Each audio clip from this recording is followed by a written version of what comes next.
Bart lighten. ഇയാളെ പേര് ഞാൻ പറഞ്ഞത് ശരിയാണെന്നാണ് വിചാരിക്കുന്നത്. തെറ്റാണെങ്കിൽ സോറി. എന്തായാലും ഈ സിനിമ നിങ്ങളൊന്ന് കണ്ടോക്കണം. ക്രൈം 101 എന്നാണ് ഈ സിനിമയുടെ പേര്. ഞാൻ പറയട്ടെ, ഇപ്പോൾ അടുത്ത കാലത്ത് ഒരു ഇംഗ്ലീഷ് സിനിമ കണ്ടിട്ട്, അതായത് വലിയ ആക്ഷനോ അല്ലെങ്കിൽ അഡ്വഞ്ചറോ ഫാൻറ്റസി ഐറ്റംസ് ഒന്നുമില്ല. അല്ലെങ്കിൽ ഭയങ്കര ഗ്രിപ്പിംഗ് ആയിട്ടുള്ളൊരു സ്റ്റോറി ലൈനും അല്ല. വളരെ സ്ലോ പേസിൽ പോണ, വളരെ സ്റ്റഡി ആയിട്ട് പോണ ഒരു ലീനിയർ ആയിട്ടുള്ളൊരു ഫിലിം. ഒരു ക്രൈം ഡ്രാമ. പക്ഷെ സിനിമ കാണുമ്പോൾ അതിൻ്റെ സ്റ്റോറിയോ അല്ലെങ്കിൽ അങ്ങനെയുള്ളതൊന്നുമല്ല. ഇതിൻ്റെ മേക്കിങ്ങാണ് നമ്മൾ പിടിച്ചിരുത്തുക. ഈ സിനിമ തുടങ്ങിയൊരു 25-30 മിനിറ്റ് നേരം ഇങ്ങനെ ഞൊട്ടിക്കണ നേരം കൊണ്ട് പോകും. നമ്മൾ വിരൽ ഞൊട്ടിക്കണ നേരം കൊണ്ട് പോകും പറയില്ല. അങ്ങനെയാണ് ഈ സിനിമയുടെ ഒരു സ്റ്റോറി ടെല്ലിങ്.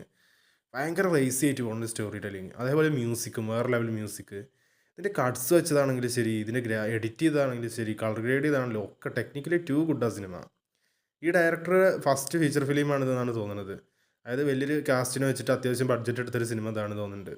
പിന്നെ കാസ്റ്റിങ്ങിനെ പറ്റി പറയുകയാണെങ്കിൽ നമ്മൾ അവഞ്ചേഴ്സ് ടീം അതുപോലെ എക്സ്മാനിലൊക്കെ ഉണ്ടായിരുന്ന ആൾക്കാരൊക്കെയാണ്. നമ്മൾ ഹെലി ബെറി, അതുപോലെ ക്രിസ് ഹെംസ്വർത്ത്, മാർക്ക് റഫലോ, അതുപോലെ കുറേ പേര്. പിന്നെ ഈ ചെങ്ങായി ഇപ്പം വേറെ ലെവലാട്ടോ ഈ സിനിമയിൽ കുറച്ചുള്ള പക്ഷേ ഉള്ള അടിപൊളിയാണ്. മൊത്തത്തിൽ പടത്തിനെ പറ്റി പറയുകയാണെങ്കിൽ ഒരു സ്ലോ പേസിൽ പോണ ഒരു ക്രൈം ഡ്രാമ, അതാണ് ഈ സിനിമ. കാണാത്തവരെന്തായാലും കണ്ടു വെക്കുക. അടിപൊളി ഫിലിമാണ്, മിസ് ചെയ്യരുത്. മലയാള സബ് ടൈറ്റിൽ വേണ്ടവർക്ക് എംസോണിൽ മലയാള സബ് ടൈറ്റിൽ ഈ സിനിമ ഉണ്ട് കേട്ടോ.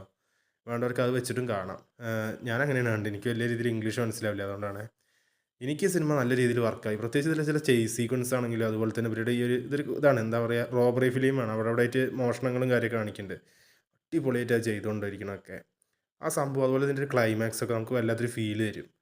കാണാത്തവരെന്തായാലും കണ്ടു വെക്കുക, മിസ് ചെയ്യരുത്. ഈ സിനിമ തിയേറ്ററിൽ വലിയൊരു വിജയമായിട്ടില്ല എന്നാണ് ഞാൻ നോക്കിയപ്പോൾ കണ്ടത്. എന്തുകൊണ്ടാണെന്ന് എനിക്കറിയില്ല.